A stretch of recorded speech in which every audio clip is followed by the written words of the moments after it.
اگلا جو مسئلہ ہے وہ ہے سواری پر نماز. ہر سواری میں نماز ہو جاتی ہے، ٹائر والی گاڑی میں نہیں ہوتی، اترنا پڑے گا. کیوں کے لیے 8 سال علم حاصل کرنا پڑے گا بس. تو کھڑے ہو کر نماز پڑھو، ریل میں بھی اور جہاز میں بھی، اور جماعت سے نماز پڑھو، اذان کہو. مفسدات نماز، جن چیزوں سے نماز ٹوٹ جاتی ہے وہ 18 ہے، وہ آپ سیکھ لیں اور پوچھ لیں کن چیزوں سے نماز ٹوٹ جاتی ہے. اور جب آپ نماز میں کھڑے ہیں اور حدث لائق ہو جائے تو آپ جائیں وضو کر کے آئیں. اگر آدمی سے ہوا خارج ہو جائے تو پھر صرف 4 اندام کر لے، استنجا کی ضرورت نہیں، یا سو جائے، اس سے بھی وضو ٹوٹ جاتا ہے. اس میں صرف آپ نے 4 اندام کرنے ہیں اور آپ نے استنجا نہیں کرنا ہے. اگلا جو مسئلہ ہے وہ یہ ہے کہ سجدہ تلاوت. پورا قرآن آپ نے پڑھ لیا، 14 سجدے اس میں آئے، آخر میں کر لیے ٹھیک ہے. کھڑے ہو کر سجدہ کرو تب بھی ٹھیک ہے، بیٹھ کر سارے سجدے کر لو تب بھی ٹھیک ہے. اس میں اللہ اکبر ہاتھ اٹھانا نہیں ہے، بس سجدے میں جانا ہے. بیٹھ کے یا کھڑے ہو کے، ایک سجدہ ہے، 2 نہیں، ہاتھ اٹھانا نہیں ہے، سلام نہیں ہے، ایک سجدہ ہے بس. اس وقت کر لو یا آخر میں سارے سجدے کر لو تب بھی ٹھیک ہے. بعض لوگ نماز کے بعد سجدے میں چلے جاتے ہیں، اپنی زبان سے دعائیں کرتے ہیں، مختلف دعائیں کرتے ہیں. یاد رکھو یہ بدعت ہے، فتاوی شامی کے اندر لکھا ہوا ہے. ہاتھ اٹھا کر دعا کریں گے یا سجدے میں مسنون دعائیں کریں گے، اس کا اہتمام فرمائیں گے انشاءاللہ. آگے جو ہے سجدہ سہو، 14 واجبات میں سے ایک یا چند واجبات رہ جائیں تو آپ سجدہ سہو کریں گے. اس پر تفصیلی بحث گزر گئی. 14 واجبات اور 13 سنت، 13 فرائض، 14 واجبات، 22 سنت ہے. اس پر تفصیلی درس آپ حضرات کے سامنے گزر چکا ہے. امامت، جو امام ہو فلیخفف الصلاۃ، اتنی لمبی نماز نہ پڑھائے کہ لوگ تھک جائیں، لیکن سنت کے خلاف بھی نماز نہ پڑھائیں. ہاں سنت قرات کریں، آہستہ آہستہ رکوع سجدہ. اکثر مسجدوں میں جلدی نماز پڑھتے ہیں،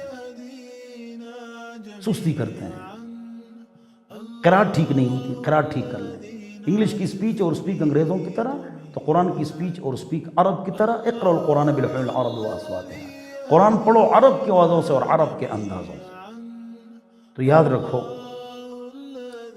ہم نے 12-13 کلپس تجوید کے بنائے ہوئے ہیں، گھر بیٹھے بیٹھے مرد عورت کی تلاوت ٹھیک ہو جاتی ہے. وہ واٹس ایپ پر ہم سے منگوا لو، 0311 444 0006.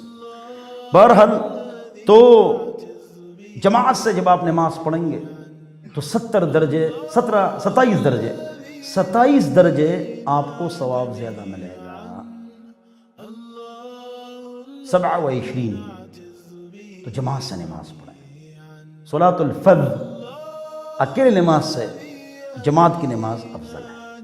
حضور اکرم صلی اللہ علیہ وسلم سے نماز رہ گئی تو گھر والوں کو نماز پڑھاتے تھے. میں بھی اس طرح کرتا ہوں، آپ بھی اس طرح کریں. جب نماز آپ سے چلی جائے اپنے گھر والوں کو نماز پڑھائیں تو جماعت کا ثواب تو مل جائے گا، اور بروقت نماز پڑھیں، یہ بھی ضروری ہے. آگے جو ہے جمعے کی نماز، یاد رکھو جمعے کی نماز کہاں ہوتی ہے، اس میں بھی اختلاف ہے. احناف کے ہاں شہر ہو یا بڑا قصبہ ہو، جہاں ضروریات زندگی میسر ہو، پولیس کی چوکی ہو، تو وہاں پر نماز جائز ہے، اذن عام ہو. لہذا ایسی جگہ پر جہاں پر آپ کو وہم اور شک ہے کہ وہاں پر نماز جمعے کی ٹھیک ہے یا غلط ہے، تو 4 باتوں کا خیال کرو، 4 شرائط غور سے سنو. نمبر 1، ایک آدمی فجر کو اذان دے بغیر لاؤڈ اسپیکر کے، جہاں جہاں تک آواز پہنچ جائے وہاں تک اگر افراد جمع کیے جائیں 1,500-2 ہزار افراد ہو، چاہے نماز کے لیے 5 آئیں. نمبر 1.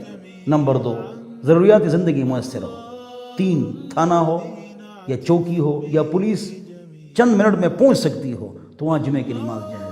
یہ شرائط نہ ہو تو جائز نہیں.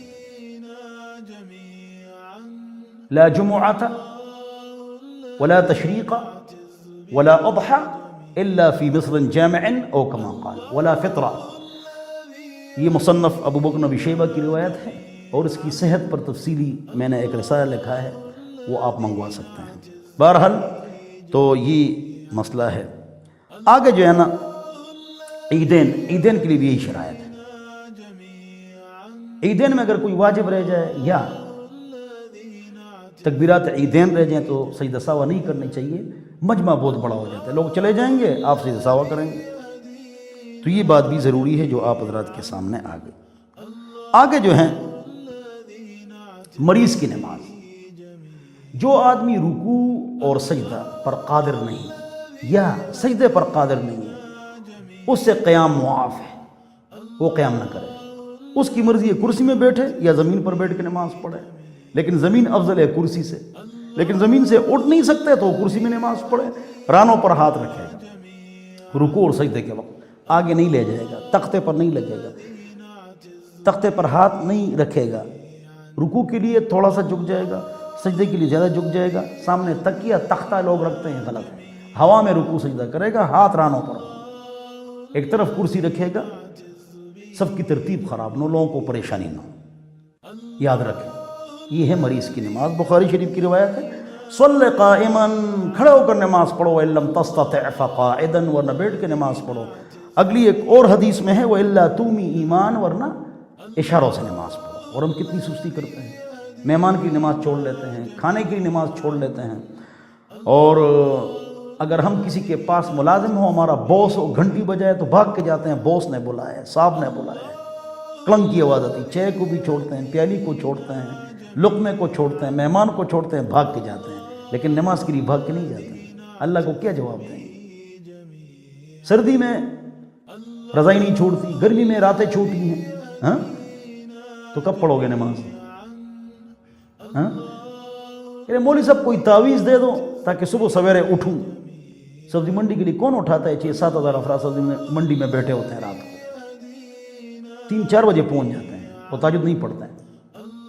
فلائٹوں میں، ریلوے اسٹیشنوں میں، اڈوں پر دنیا موجود ہوتی ہے، اس کے لیے تعویذ نہیں مانگتے ہیں۔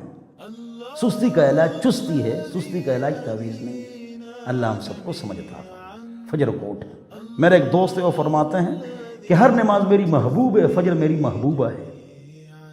ہاں فجر پڑھ، میں 3 بجے سو جاؤں یا 2 بجے تک میں کتابیں لکھتا ہوں، لیکن فجر پڑھتا ہوں، اٹھ جاتا ہوں، فجر پڑھ لیتا ہوں، مشکات کا درس دیتا ہوں، 24 سال ہو گئے۔ پھر اشراق کے بعد سو جاتا ہوں، آرام مکمل کر کے پھر دارالفتہ میں آتا ہوں، 24 مفتی بیٹھتے ہیں، ادارہ ہے ہمارا، تو نماز میں سستی نہ فرمائے، موت کا پتہ نہیں۔ اللہ ہم سب کو سمجھ عطا فرمائے۔